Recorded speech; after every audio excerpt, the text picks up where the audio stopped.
बारामतीमध्ये कोणताही दगाफटका होऊ नये म्हणून पवार आणि भाजपकडून खबरदारी घेण्यात येते। त्यांचाच भाग म्हणून अजित पवार हे बारामतीचे डमी उमेदवार असण्याची शक्यता आहे। महायुतीच्या उमेदवार अजित पवार यांच्या पत्नी सुनेत्रा पवार यांचा उमेदवारी अर्ज काही कारणांनी छाननीमध्ये रद्द झाल्यास पर्याय म्हणून अजित पवार उमेदवारी अर्ज भरू शकतात।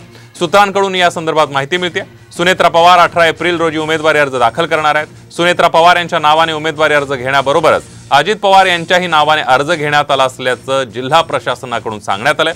दरम्यान सगळेच अशा पद्धतीने डमी फॉर्म भरत असतात अशी प्रतिक्रिया मंत्री छगन भुजबळ यांनी दिली आहे।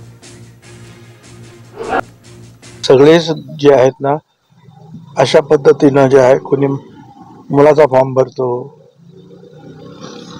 कोणी आणखीन त्यांना आवश्यकता वाटत काहीतरी झालं आणि रद्द झाला तर एक डमी असला पाहिजे। ही पद्धत आजची नाही, फार पूर्वीपासूनची आहे। मी सुद्धा ज्या वेळेला फॉर्म भरतो तर कोणाचा तरी डमी म्हणून भरतोच।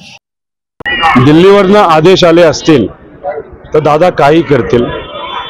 पूर्वी साहेबांच्या मार्गदर्शनाखाली काम करत असताना अजितदादा आदेश देत होते। आज त्यांना दिल्लीचा आदेश ऐकावा लागतो।